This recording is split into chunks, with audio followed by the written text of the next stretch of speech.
어른들이 안 해요. 꼬마들만 와서 재미있게만 치라고 어른들은 구경만 해요. 끝날 때까지. 정말 끝날 때까지 구경만 하더라고요. 그래서 곰곰이 왜 그럴까 생각을 해봤는데 이제 저희가 이제 좀 더 스터디를 해서 풀어야 되는 문제지만 이런 내용들이 처음부터 기획 단계부터 실은 지역 커뮤니티하고 같이 준비를 했다면 물론 시간이 훨씬 더 오래 걸렸겠죠. 저희가 1년 정도 준비를 해서 사업을 했었는데 만약에 지역 커뮤니티랑 처음부터 이제 기획을 했다 그러면 아마 1년이 아니라 1년 6개월이나 2년 정도 더 오랜 시간이 걸렸을 거라고 생각이 돼요. 근데 그렇게 했다 그러면은 그렇게 시작이 됐다 그러면 아마 지역의 주민들이 좀 더 적극적으로 활동하지 않았을까 그런 생각을 해봤습니다. 네, 그래서 제목에서 제가 개발 이야기는 해놓고 개발 이야기는 제가 안 드리고 있는데 그래서 개발을 할 때 개발의 가장 중심적인 거는 사람이 아닐까 라고 생각합니다. 이상입니다.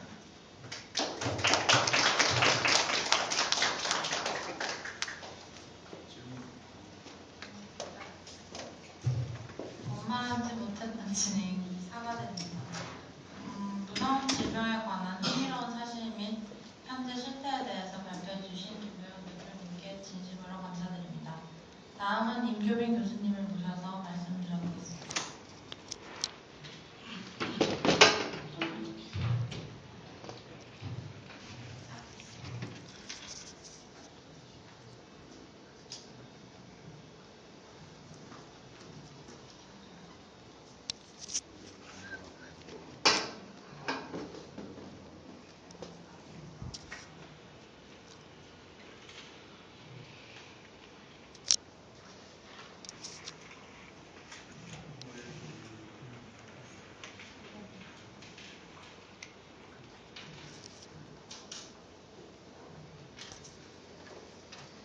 예, 저기 조금 전에 소개받은 수원대학교 임교빈입니다.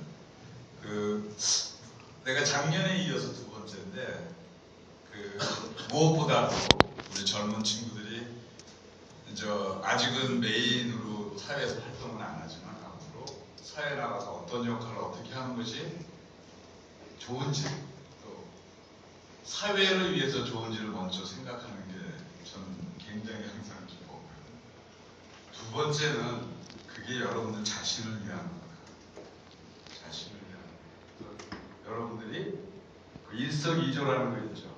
남을 위해서 어떻게 하는 거를 생각하는데 결국은 자기를 위한 일을 여러분들이 열심히 추구하고 있다는 거에 대해서 사실은 부럽습니다. 왜냐하면 내가 여러분 나이 때는 못 해본 것 같아서.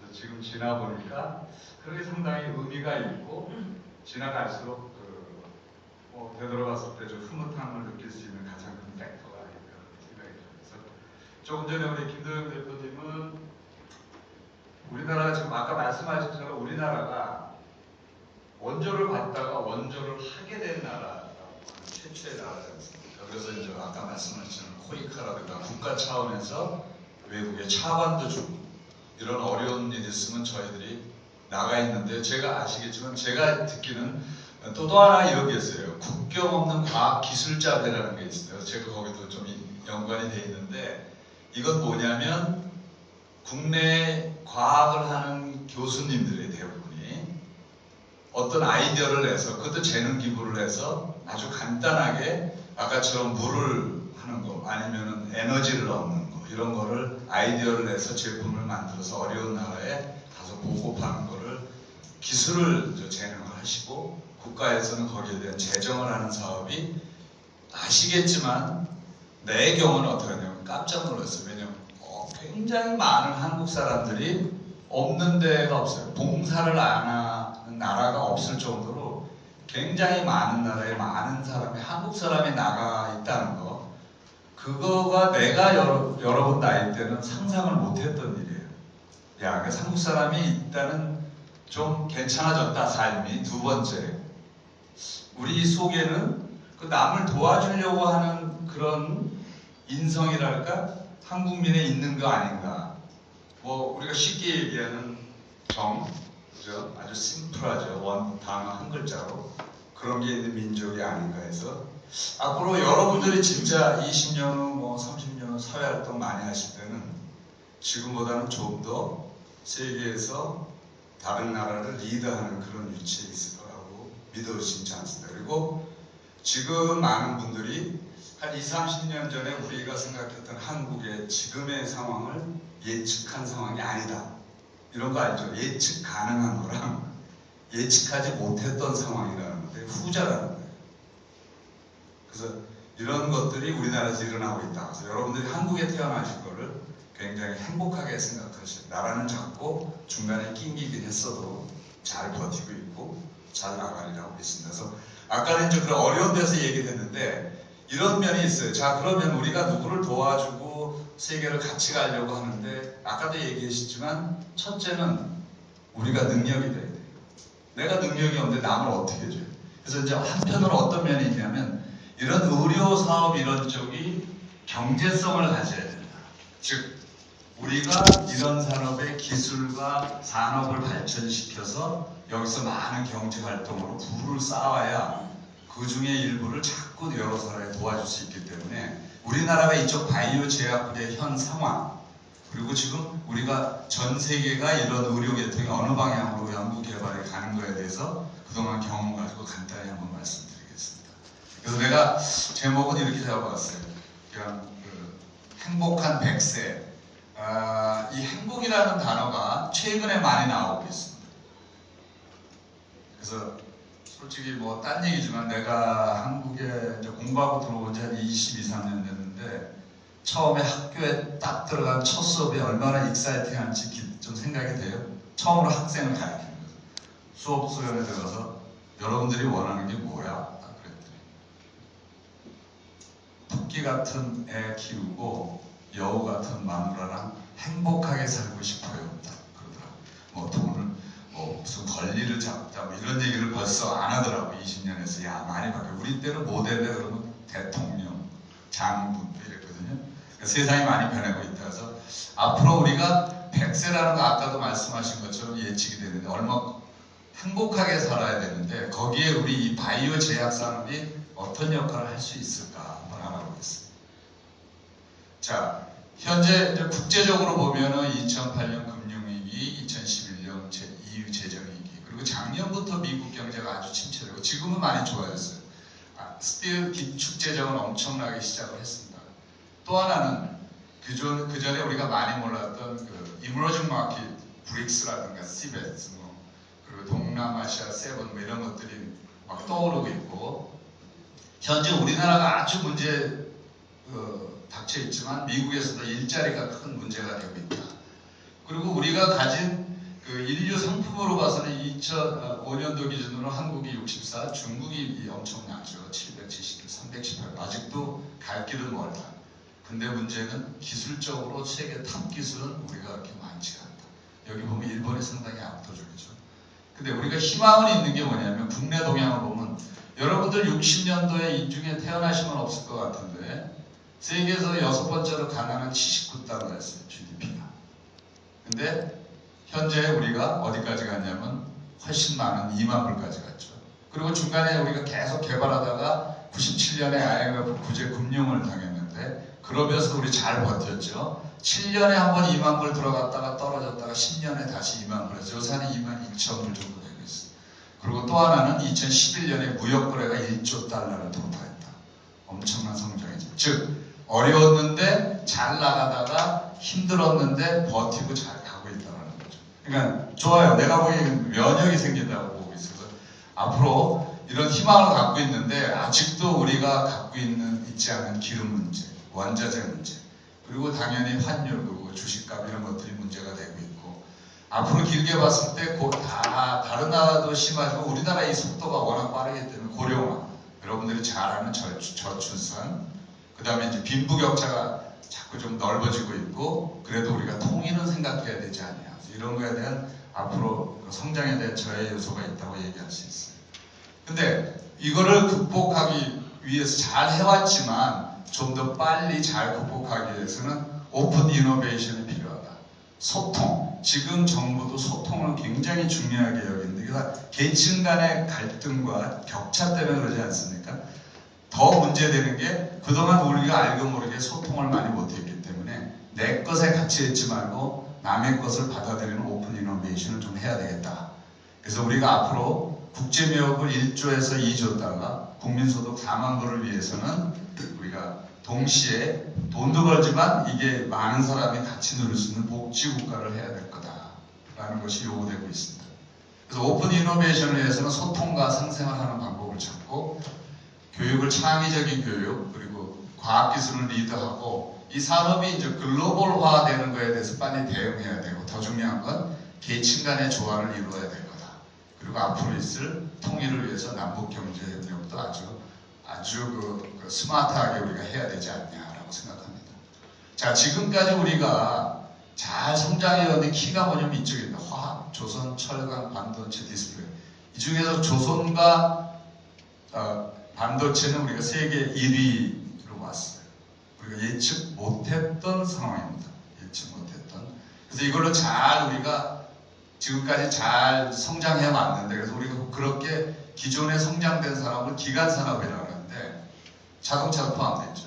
자, 그럼 앞으로 1, 20년 후에는 어떻게 되느냐. 지금 산업계가 문제예요. 더 이상 다음 세대에 될 게 뭐냐. 왜냐하면 모든 사람은 성장돼야 일자리가 늘고 새롭게 소득이 생기는데 왜냐하면 10점에 여러분들 공부할 때 10점, 죄송합니다. 10점 맞으실 분은 없을 것 같은데 3, 40점에서 60, 10점 맞는 건 쉬운데 90점에서 95점 가기는 더 어렵지 않습니까? 그러니까 이렇게 기간 사람이 성장된 거를 더 올리려면 굉장히 쉽지 않고 물론 해야 되죠. 왜냐하면 캐시카우가 거기서 나오지만 그러나 앞으로 강하게 성장할 수 있는 드라이빙 포스를 갖고 있는 분야가 어디냐? 그걸 우리가 이렇게 얘기해요. 차세대 주력 산업. 그러려면 고부가 가치여야 되고 투자 대비 수익이 많이 나오는 산업이어야 되는데 그게 바로 바이오 산업이고 또 하나 우리가 이제 세상이 다변화되면서 바이오를 기반으로 한 융합 기술이 굉장히 중요하다. 그래서 우리가 이런 얘기를 많이 해요. 우리나라 IT가 세기 때문에 바이오 기반한 IT는 우리가 굉장히 강점을 갖고 추진할 수 있는 거다. 그래서 이제 근데 융합이라고 하는 단어를 했을 때 바이오를 빼낼 수 없는 게 왜 그러냐면요. 많은 여러분들이 배웠던 전공별로 과학이 발전됐는데 가장 모르는 데가 어디냐면 산업보험이에요. 이거는 극히 일부만 우리가 알고 있어요. 그래서 거기에 대해서 또 고령화되면서 더 요구가 늘어나기 때문에 다른 산업도 융합으로 간다면 바이오하고 연결돼서 가기 때문에 이런 두 가지 측면이 있다라고 얘기하십니다. 근데 이제 우리가 또 하나는 바이오 산업이 큰 역할을 할 수 있는 게 여러분들이 알고 있는 4대 당면과제 보건, 건강해야죠, 먹어야죠, 에너지를 가져야 겨울에 춥지 않고 여름에는 뭐 견뎌도 되지만 산업이 돌아가야 돼요. 그리고 우리 주변 환경 문제에 큰 문제가 있습니다. 그리고 또 고령화가 돼서 이 질환 문제로 해서 의료 비용이 급증을 하고 있고 또 지금 잘 나가고 있는 IT 다음의 세대가 경제 동력이 뭐냐. 그래서 이제 MIT나 삼성경제연구소 중에서도 이 BT 쪽은 앞으로 유망한 분야라는 것은 모든 분야가 매년 나오고 있습니다. 10개 중에 메이저 분야가 2-3개는 나오고 있어요. IT는 세부적으로 조금씩 다르지만 그리고 또한 아까 말한 융합기술로의 첨단 신산업 창출이 중요하다. 근데 이런 거를 해결할 수 있는 것이 BT인데 그 중에서도 이게 참 중요해요. 지금 문제되고 있는 사회적으로 문제되는 성장은 됐는데 분배가 안 된다는 얘기가 많이 나오고 있죠. 성장은 해서 국가 GDP는 올라가는데 많은 사람은 행복하지 않아요. 왜냐하면 많은 사람한테 그런 부가 좀 나눠지지 않았다고 봤을 때 이 바이오 산업은 성장과 동시에 그 자체가 의료복지 쪽으로 해서 그 보편적 복지에도 자동적으로 기여할 수 있는 분야다. 그래서 이런 것이 상당히 중요하고 그리고 여러분 우리가 많이 원하는 웰빙이고 삶의 질을 향상하고 우리가 궁극적으로 원하는 행복시대. 그러나 여러분이 말하는 행복시대는 나만이 아니라 남도 같이 하는 행복시대라고 있습니다. 그래서 바이오라는 게 굉장히 넓은데 뭐 식품도 있고 화학도 있고 환경, 뭐 엔지니어링, 에너지가 있는데 오늘은 좀 의학 부분에 좀 집중을 했어요. 그래서 생명공학 기술의 정의를 보면 OECD에서 2006년에 정의하길 지식 제화 및 서비스의 생산을 목적으로 생물 또는 무생물을 변형시키는 과정에서 생물체, 생체 유래 물질 및 생물학적 모델의 과학적 논리와 기술을 적용하는 활동. 즉 뭐냐면 우리가 갖고 있는 지식을 살아있는 것을 통해서 우리가 얻는 거라고 심플하게 생각하면 돼요. 그러니까 셀, 우리 몸에 있는 셀을 그러니까 거기서 나오는 프로테인을 활용한다든가 살아있는 물질을 통해서 어떤 활동, 심플하게 이렇게 얘기할 수 있죠. 자, 요걸 보면 자, 그러면 의료산업이 현실로 왔어요. 현실 의료산업이 그럼 차지하는 섹터가 어느 정도 되냐. 여러분들이 가장 큰 비용이 든다는 게 미국의 경우입니다. 국방비죠. 엄청나게 들어가죠. 그리고 또 여기 보면 그 연료 쪽, 퓨얼 에너지 쪽, 그리고 여기는 자동차 산업으로 봤을 때 그 의료 쪽의 크기가 여기 보면은 국방비 쪽에 한 3배가 넘습니다. 그리고 에너지 쪽에 보면은 한 5배, 그리고 자동차 산업은 6개 정도로 경제 섹터가 크다. 그래서 엄청난 비용이 들어가고 정부에서 여기다 돈을 쏟고 있는 거죠. 그래서 우리가 일반적으로 나는 그냥 다 생각 안 하고 봤을 때 국방비가 제일 큰 줄 알았어. 엄청난 비용이 이 의료 산업 쪽에 지금 들어가고 있다. 거기서 생산되고 있고요. 그리고 여기서 보시면 이게 뭐냐면 이게 National Healthcare Expenditure인데 이 노란 거예요. 이 증가율이 한 6.5에서 7% 정도죠. 근데 이렇게 높은데 여기서 보면은 그 우리의 월급이 증가율은 5에서 6%뿐이야.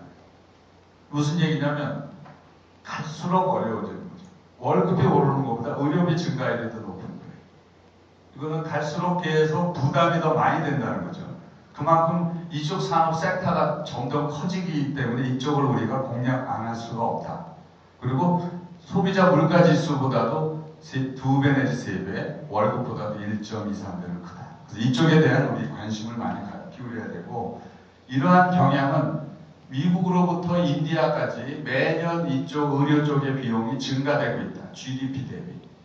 이거는 전 세계적인 추세고, 우리가 앞으로 의료 보건 쪽의 산업은 커질 수뿐이 없고, 그쪽 비용은 우리나라도 당연히 신문에서 많이 봤죠. 복지 비용 엄청나게 들죠.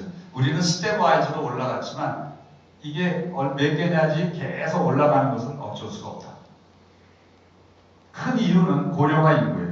여기 보시면 퍼센테이지가 고령화 퍼센테이지가 2020년부터 더 급격히 한 20년 올라가요. 그 다음에 약간 머물고 있고요. 그 다음에 숫자로 봐서 역시 앞으로 10년, 20년, 30년, 40년 후에 그 숫자는 엄청나게 증가하고 있다.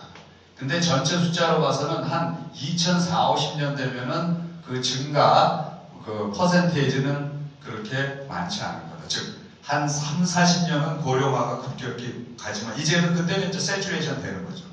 그런 경향이기 때문에 우리가 앞으로 3, 40년 동안 이쪽을 공격을 많이 해서 키 플레이어로 들어갈 수 있어야 됩니다. 근데 우리나라 현재 아니다.